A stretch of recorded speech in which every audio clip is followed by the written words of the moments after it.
Okay, we're back. Got Ty Jamar here. Ty, how are you, man? Can you hear me? Yeah, I can hear you good. Thank you. Awesome, man. Thank you for coming on, being a part of this. If you don't know who Ty is, he's a member of the founder of Uptown Beer Society. Is that right? Um, member.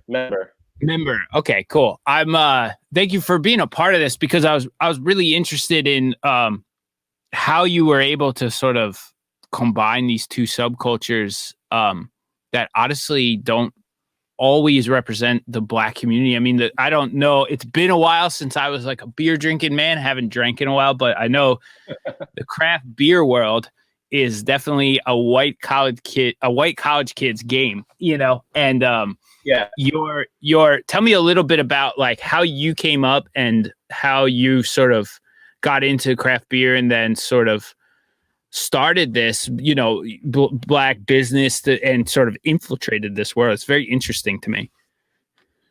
Yeah, I'll start from the very beginning. Actually, I was born and raised in the Bronx, and I was like kind of raised around like music, and I come from a huge West Indian family from the island of Saint Kitts and Nevis, and music has been surrounding me all my life, and beer has been drinking all my life, but not all my life because when I was young, I couldn't even drink at all. So Sure. I didn't drink until I was like older. So kids don't drink. So yeah, I was surrounded by all these different cultures and just like raised around like people who are like very passionate about uh, our ancestors and coming from the island where they came from.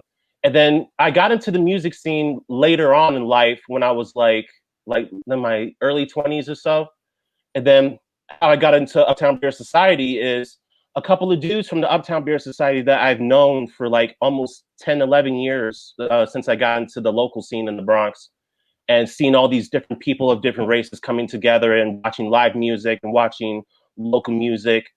And then a couple of years after that, we hooked up and I've been going to their beer shares because I had no idea what craft beer was until I got into uh, going to their beer shares. And funny story, of course, because you're going to find out eventually that I brought Angry Orchard and Blue Moon to a craft beer share, which was kind of funny and kind of awkward. So, and after that, I've been going to their beer shares and haven't stopped drinking beers like Budweiser and Heineken and stuff, and just drinking a lot more like craft beer stuff, which is uh, more pertaining to what's your taste and what's your preference and how you can influence people from the urban communities where we came from and introduce them to a whole other world besides just like what's being pushed in everybody's faces, and so to speak. Sure. I think the reason why I was like really interested in this is because it's an example of a culture that is predominantly white, and then a black community and a collective goes, we want to be a part of this, and I know you've had some like struggles with it, and it's like it's just a parallel to everything that's going on in America right now. So it's like, what have you encountered as this beer society's like grown and tried to become a part of this, beer culture in New York, like where it's presented its challenges. Yeah, you see, the goal with us is we are a nonprofit beer organization who are trying to give back to the communities where we came from, but also influencing urban communities to get involved and take part into a different culture as well. Because us as a group, we've done like so many collaborations with so many people, and somehow, like even like up to now, we still feel like we have a lot of work to do since our voices aren't exactly heard, being that we are people of color in this craft beer game.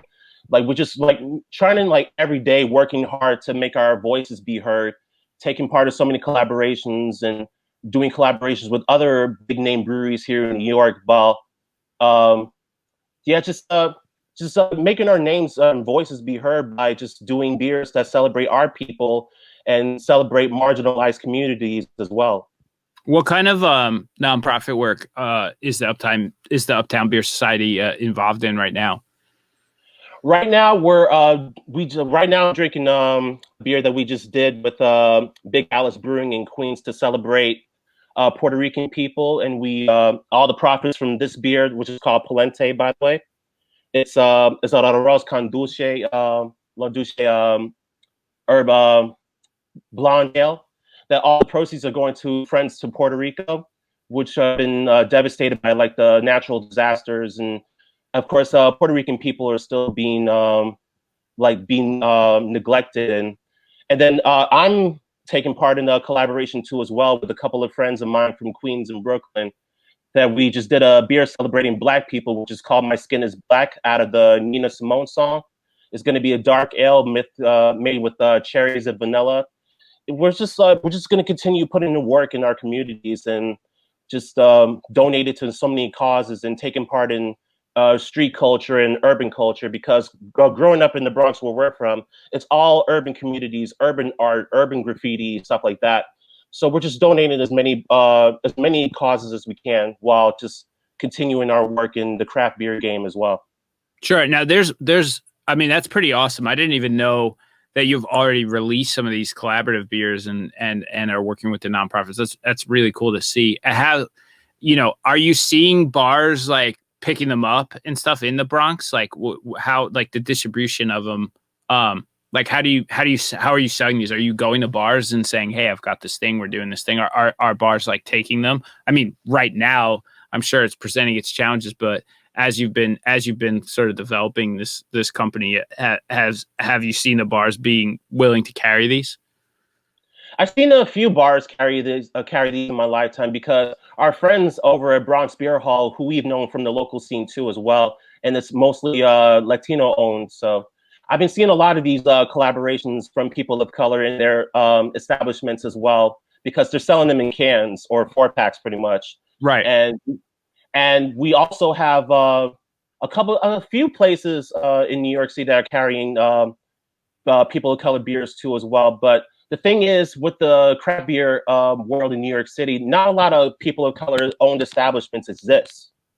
So that's Right. where we're trying to get our foot in the ground and just try to influence other people with this beer that I'm taking part in right now. The Skin Is Black beer.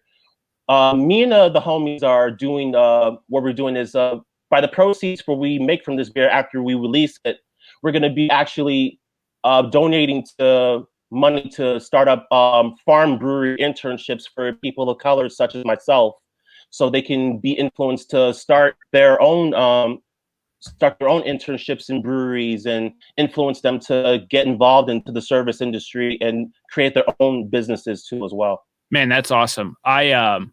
Yeah, you're so much more dug in than I thought initially too. It's cool how many things you have going on with this. There is like a music element to this too, because I know we had talked about, how you're trying to combine voices from the underground world, from metal and hardcore, with the craft beer stuff, and do sort of collaborative things with other artists and things. Do you have any, like, are there any plans in the works to do any of that? Like, have you started that? I know you're a fan of a lot of, extreme metal and hardcore and stuff like that. So, and you had spoken about wanting to do more things with bands and with the craft brews for these nonprofits. So, have you gotten the ball rolling with any of that stuff? Well, we initially got the ball rolling last year, June, when me and Uptown Beer Society did a collaboration brew with the local band from the Bronx, New York called Daly's Gone Wrong, called Bronx Dance Party. We did a collaboration between us, Barrier Brewing, and we have Bronx Beer Hall in the can as well, and we have Brewski's Bar and Grill, stuff like that. And so we already initially got the ball rolling last year, and we did a live performance festival with like 12 bands, including Daly's Gone Wrong, where we sold not just only the beer, but we sold merchandise, and we had people from the urban communities in the Bronx serving their own independent companies because they have their own like clothing company and merchandise companies, and we wanted to highlight their businesses too as well. And as far as like more musical collaborations go, I have had a whole bunch of other ones in mind, but of course, since the pandemic hitting, and those are a standstill, and of course, with all like the personal drama with all the racism that's going on in the music scene, I kind of like put off a whole very few of those because there were very few that I really was excited to do, but not going to get a chance to do that now. So Right, it's gonna be a minute. Yeah, I understand that. I mean, we I think you're doing so much awesome stuff and supporting so many nonprofits and people of color and Black communities in New York. Like, we don't have a ton of time, so I definitely want to give you a lane here. If there's anything you want to talk about outside of, what Uptown Beer Society does, maybe what's going on in the Bronx or how you feel right now. I think you obviously have an awesome perspective on what's happening in the world and what's happening in New York. And please feel free to, share that with everyone who's listening. Yeah, thank you. So, thanks again for having me be a part of this. This is awesome, and just to have my voice be heard on this multi big platform.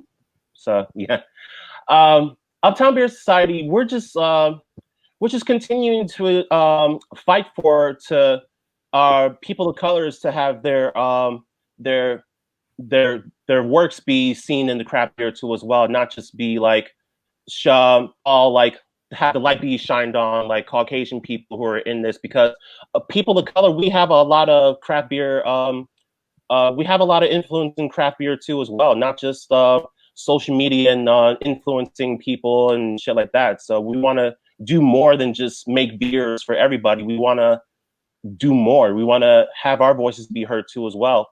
And another thing I want to touch on is one of the main things that we're Uptown Beer Society has been going against for years is people profiting off of people of color's pain and struggle.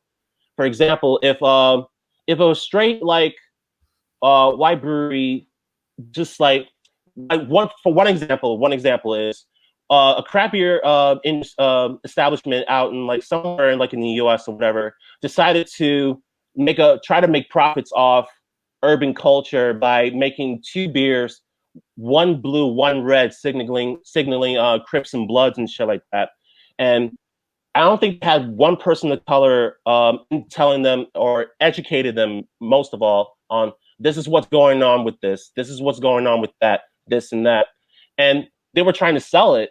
And that's just unacceptable to us, because despite all the Crips and Bloods and all this other shit, we're still struggling today as it is, as you see with the protest that's going on in America right now.